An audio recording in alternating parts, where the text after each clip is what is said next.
Hello friends, this is प्रतिमा। आज के इस वीडियो में हम बात करने वाले हैं विश्व की प्रमुख नदियों के बारे में, यानी कि major rivers of the world. तो आइए शुरू करते हैं कि विश्व की कौन कौन सी प्रमुख नदियाँ हैं। इनमें सबसे पहले हम बात करेंगे साउथ अमेरिका की जो प्रमुख नदियाँ हैं। दक्षिण अमेरिका एक बहुत बड़ा कॉन्टिनेंट है और इस कॉन्टिनेंट में कई सारी नदियाँ हैं। इसमें जो सबसे इम्पॉर्टेंट नदी बनती है वो बनती है अमेज़न नदी। अगर अमेज़न नदी की बात करें तो अमेज़न नदी दक्षिण अमेरिका की सबसे बड़ी नदी है।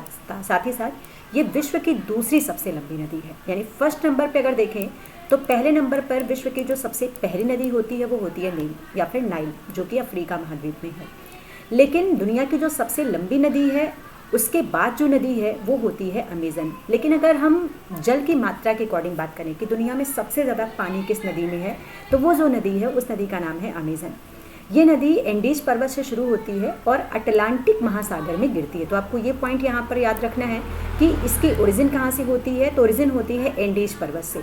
यहाँ पर आपको एंडीज पर्वत के बारे में एक बात और बता दें कि जो एंडीज पर्वत है, एंडीज पर्वत श्रृंखला जो है ये लगभग 7000 किलोमीटर लंबी है और ये दुनिया की सबसे लंबी पर्वत श्रृंखला है। तो ये निकलती है एंडीज पर्वत से और जाकर के गिर जाती है अटलांटिक महासागर में। विश्व की सबसे चौड़ी नदी है। और अगर हम ड्रेनेज एरिया के अकॉर्डिंग की बात करें, यानी कि अपवाह तंत्र के अकॉर्डिंग अगर हम बात करें, तो इस नदी का जो अपवाह तंत्र है वो लगभग 70 लाख वर्ग किलोमीटर है। अब आप मैप में देख सकते हैं कि यहाँ पर ये पर्वत श्रृंखला हो गई एंडीज। अगर हम उसका स्ट्रक्चर बना दें तो कुछ इस तरीके से एंडीज पर्वतमाला है। एंडीज पर्वतमाला से निकलती है अमेज़न नदी। ये आप स्ट्रक्चर देख सकते हैं एंडीज का, और जाकर के ये कहाँ पे गिर जा रही है, अटलांटिक महासागर में। तो आपको ये पॉइंट यहाँ पर याद रखने हैं। इसके बाद साउथ अमेरिका की दूसरी इंपॉर्टेंट रिवर है जिसका नाम है पराना नदी। ये दक्षिण अमेरिका की दूसरी सबसे लंबी नदी है और ये नदी ब्राज़ीलियन उच्च भूमि से शुरू होती है और ब्राज़ील, पराग्वे, अर्जेंटीना में बहते हुए अटलांटिक महासागर में गिर जाती है। यानी आप यहाँ पर देखिए, यहाँ पर एक कॉन्टिनेंट, एक देश पड़ता है। अगर आप देखेंगे पूरा इसका पॉलिटिकल मैप साउथ अमेरिका का, तो यहाँ पर एक देश है जिसका नाम है ब्राज़ील। ब्राज़ील एक बहुत बड़ा देश है और यहीं से ब्राज़ील वाले क्षेत्र से ही एक नदी निकलती है जिसका नाम है पराना। आप देखिए ये पराना नदी है इस तरीके से, और जा करके फाइनली ये गिर जाती है अटलांटिक महासागर में। यानी कि यहाँ पर हमें ये दोनों पॉइंट याद रखने हैं कि जो अमेज़न नदी है और जो पराना नदी है, इन दोनों का जो मुहाना बनता है वो बनता है अटलांटिक महासागर में।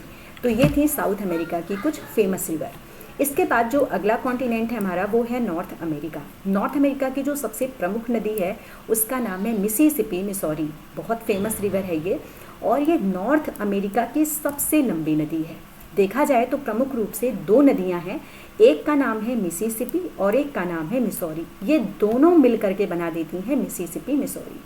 अगर मिसिसिपी नदी की बात करें तो इस नदी की जो ओरिजिन होती है ये होती है इटास्का झील से, और सेंट लुइस में ये मिसौरी नदी के साथ मिलकर बहती हुई मैक्सिको की खाड़ी में गिर जाती है।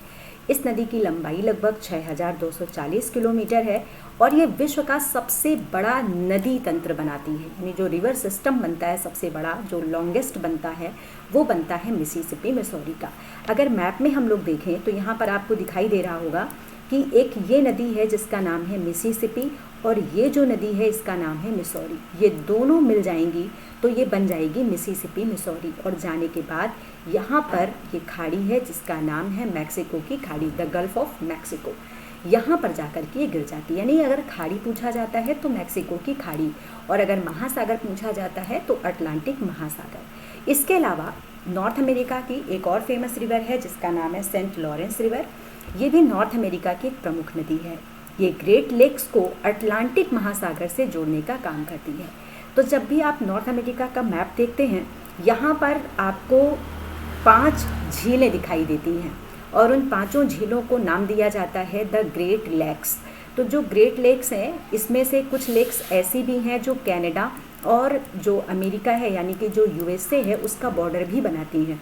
तो प्रमुख रूप से देखा जाए तो जो सेंट लॉरेंस नदी है ये अटलांटिक महासागर और ग्रेट लेक्स को कनेक्ट करने का काम करती है। साथ ही साथ ये नदी विश्व का सबसे व्यस्ततम यानी कि बिजिएस्ट इंटरनल वाटर ट्रांसपोर्ट है। तो आपको ये पॉइंट भी यहाँ पर ध्यान रखना है।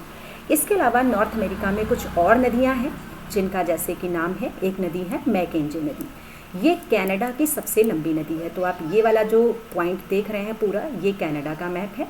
या देखिए ये कनाडा है और कनाडा की ये एक फेमस रिवर है जिसका नाम है मैकेंजी नदी। तो आपको ये पॉइंट भी ध्यान रखना है।